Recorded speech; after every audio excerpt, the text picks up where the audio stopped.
Hello and welcome to Creative Design and Supply. Today I am going to take one of our Color Splash Ultra DTF Ready to Apply transfers and I am going to put it on this piece of wood. Now this is a pizza pan and I used a craft iron with this one. You can see this video also. And I did another one with wood, but I just wanted to show you how cute. We have some cute designs. And we also have some cute bee ribbon. So let's go ahead and we are going to press this with a heat press. Now you can, if you're applying this, like I said, I applied the pizza pan one with just a little craft iron. This is a prototype for us and worked wonderful. I don't recommend it for shirts. But for these projects and everything, this is going to be great. All right, so we are going to get in here and we are going to press this at 285 for 15 seconds, and then we will go ahead and make a bow. I have had a few customers ask if I would make a bow for them, and this is going to be a different bow than I did on the last one. All right, so first off, I like to take this and I am going to put this in just like I do the sublimations with the little sandwich parchment paper. Butcher paper. Now, if you watched the last one, whenever I did this, I did not wait 24 hours for the paint to dry on here. So it stuck a little bit to my butcher paper. So to make sure that does not happen again, I am going to, first off, I'm going to go ahead and put a piece of heat tape right there.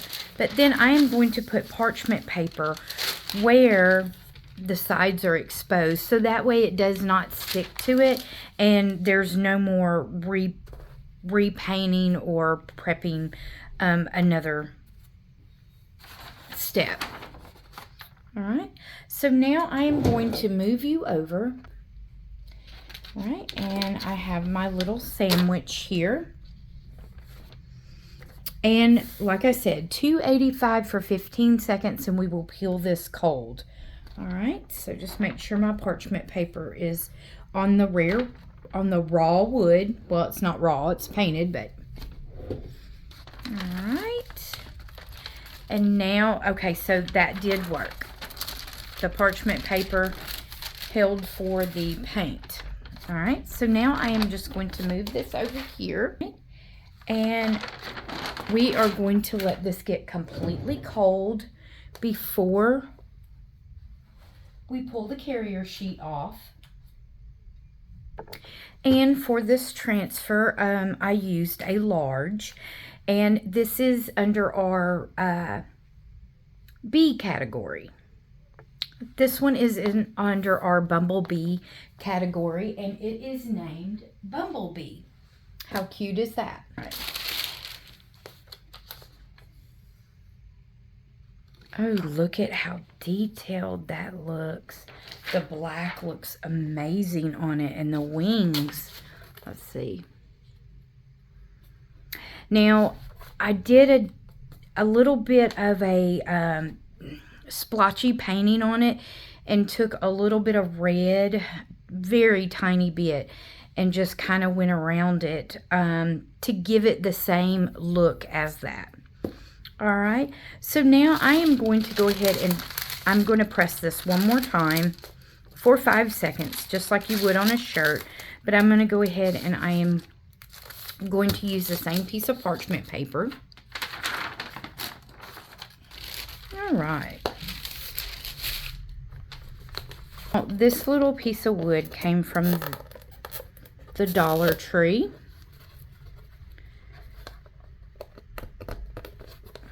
These would be great for a mesh wreath to go in the middle too. You could fill in the holes and then turn around, or you could use the holes to keep it to hang.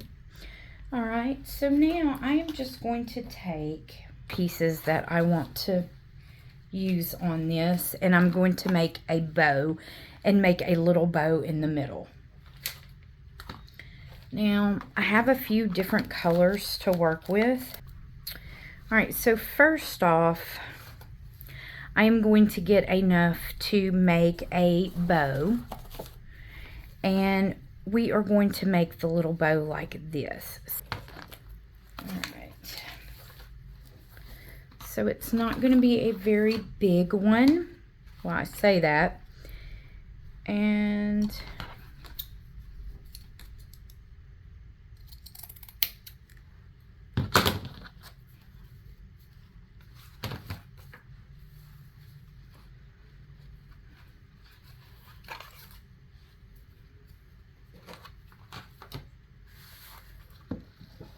lay it out flat.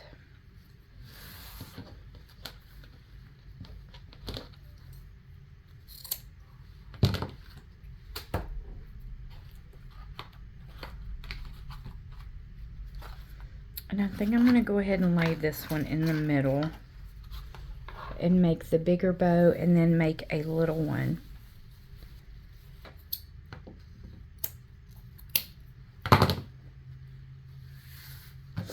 Okay. So now you can do several different ways. You can take both of your tails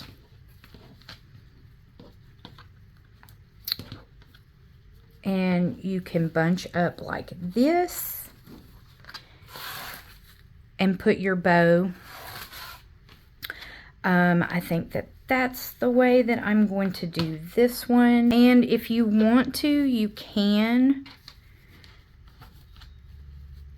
dovetail or however you would like on those.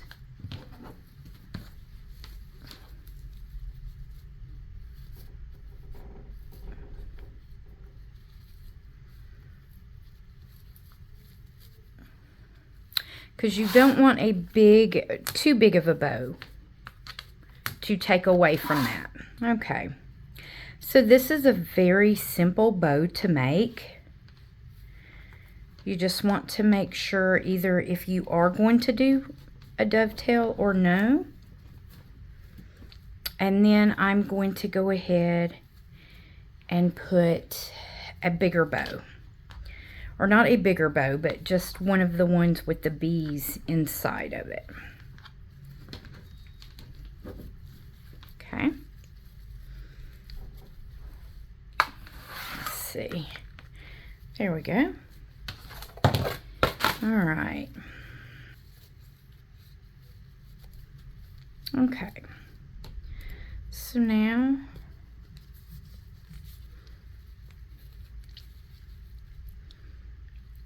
I'm just going to twist. Okay. And if you need to make these stay together, you can. I don't know if I'm going to dovetail this just yet.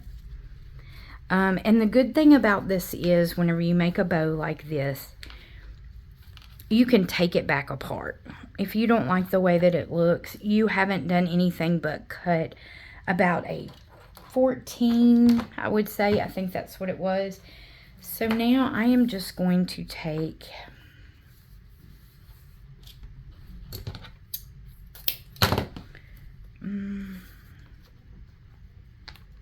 this is about 17 inches. All right. And I'm going to do the same. This is a neat little trick. So you can make your tails as long as you want and then bring that in and put that in the middle. All right. You don't have to. There's another one that I will show you real quick. You want to give yourself just a little bit of a tail and you are going to twist. Okay. And then you could do a bow like that. This is a much easier one. I'm going to stay with this one. I like to kind of make a ribbon, and then we will match it up. Well, I say that.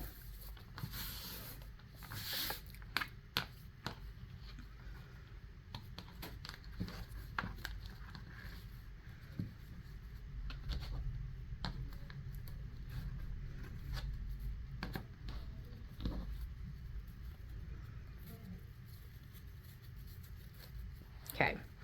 You can move it back out a little bit and get it to the desired length that you want.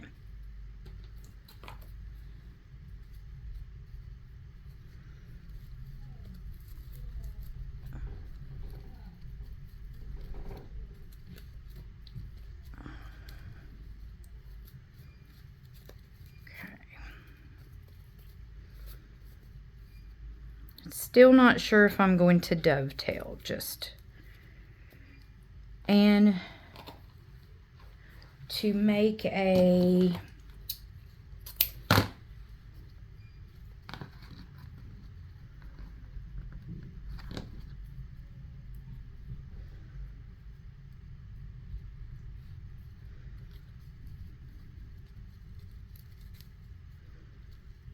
and what I like to do is I like to make it just a little bit bigger. It doesn't have to be that big though. And I will take just a little dot, fold that over, and then I am going to go over the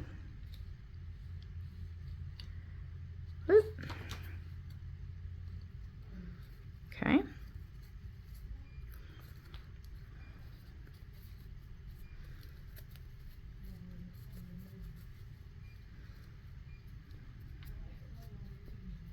Okay, I think I am going to dovetail. Let's see.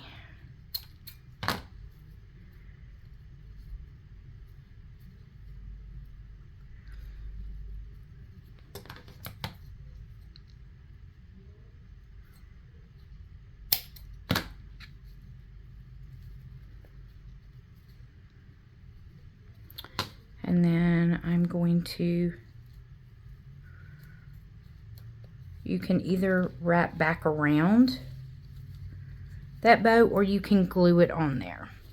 Now, if I'm putting this outside, I will put a coat of clear over this, just because of the weather. But the fact that this one is just going to be in our little showroom, I am going to cut these off and we are going to place that bow right up there. All right. So if you have any questions, comment below and I will be glad to answer them for you. Thanks. Have a great day.